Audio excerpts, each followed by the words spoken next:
calming. How does it feel to be back home? Well, I got to tell you that it was tense. There was a lot of stress, and I did not feel a release from that until we landed in London. We went to Cyprus first, he and I, because we were visiting another Calvary chapel in Paphos, and then we came to Tel Aviv on Wednesday, picked up our team on Thursday. Yeah. Yes. And then saw a few things on our way north to Tiberias. When we got there in the hotel, next day we saw Capernaum and some of the areas, sites around the Sea of Galilee. We got up in the morning, Saturday morning, we were ready to go to, it's Shabbat, so we're ready to go to church. And all of a sudden the alarms start going off. And everybody's phone went off. Whether you were in country from the States or whatnot, and we're looking at this thing and it's like, go shelter in place, and we're like, what? So all the people are saying, yeah, there's a shelter over here that we've got to go to. And so then the air raid sirens went off. When the air raid sirens go off, you have to go. And it's not a movie. Yeah. It's the real thing. It's going to challenge your faith a little bit. And, okay, a lot. And then now this was a cycle all day, right? You'd get the air raid. You could see and hear the Iron Dome going off above your head. Yeah. Because you could see the contrails, and then it would hit something that's incoming from Iran, explosions. Above you. Yeah, right above your head, and then it would be clear, and they'd say all clear, and we'd be out on the porch again, right by the Sea of Galilee, and alarms go off again, and so this cycle all day, all night. And some of the explosions were significant enough that it rattled the whole building. I mean, the windows and everything shake, and it's the real deal. Pastor Pat does the primary teaching through the trip, and I ran the operations for the trip so that he doesn't have to worry about it. It's kind of my function. Yeah, he deals with all the phone call stuff. And so the very first thing, we did is we got a hold of our partner. And I just have to give a huge shout out to Gate 1 Travel, because they immediately called, hey, we're on the phone with the U.S. Department of State. We're putting together a plan to evacuate you. Every 6 hours, we're going to call, and we're going to give you an update. And they just did a stellar job putting together a plan. And literally by that night, okay, here's the plan for tomorrow. Like, they already had it in place. Halfway through the day, they were like, here's what we think's going to happen. By tonight, we're going to have it confirmed. So that night, after that first day, it was like, okay, tomorrow you're getting up, you're getting on the bus, you're evacuating, down Route 90, all the way down to Eilat, which is the most southern part of Israel. Except right next to it's Aqaba, which is Jordan, and on the other side is Egypt, and so we literally got on the bus the very next morning. We evacuated down, and as we're going down, we had to stop a couple of times because, if you're traveling and there's like an air raid siren, you have to pull over and get close to shelter.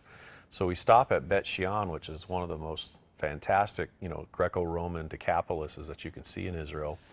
And while we were there, they actually had a bomb that hit up on the hill, and it was extremely loud. Yeah. Extremely loud. It was a scary sound too. Yep. So we got out, we used the restroom there, get back in, we evac to Eilat. We get to Eilat, everything's just surreal there. It's almost like nothing's going on. We get out, we stay the night. Took us 6.5 hours to kind of go this back way through Israel.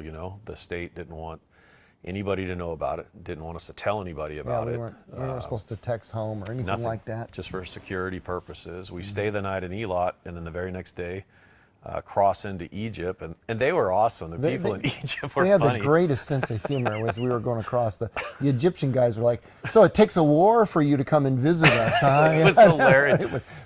They were really making fun We had to of us. transfer from like our Israeli bus over to an Egyptian bus. So as we're going out, the guide was like, "Oh, no problem. We got a great bus for you. We have 12 camel for you." Like, I mean, it was just they were just making. It was hilarious. They were making jokes. Just totally ribbing us, man. They were having a good time. But they were fantastic. We had a security detail. We had police that were escorting us through the Sinai.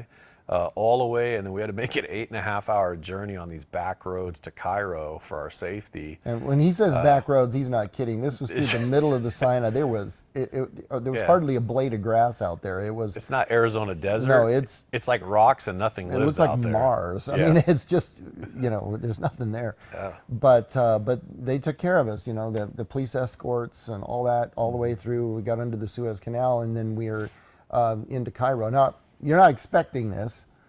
And so again, shout out to Gate 1 Travel, because they went, well, you got a few hours before your flight. Let's do something fun. So they took us to the pyramids. Yeah. No kidding. We got Consolation prize for war. Yeah. So I can say I've seen the Great Pyramids, and then Rode a stinky camel. It was awesome. yeah. man. Yeah, you got the full Egypt experience. Oh yeah, Exactly, we did, and then yeah.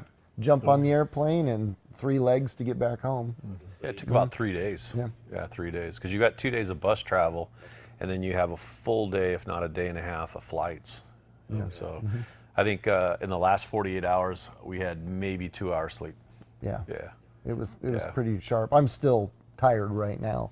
Didn't sleep so well last night. So Yeah. we're still getting jet lag. Right. And you was direct flight from, Egypt, Cairo? Yeah, we went. So we had 3 legs. One group went to London. The other 2 groups we went to Chicago. Then from Chicago to Phoenix.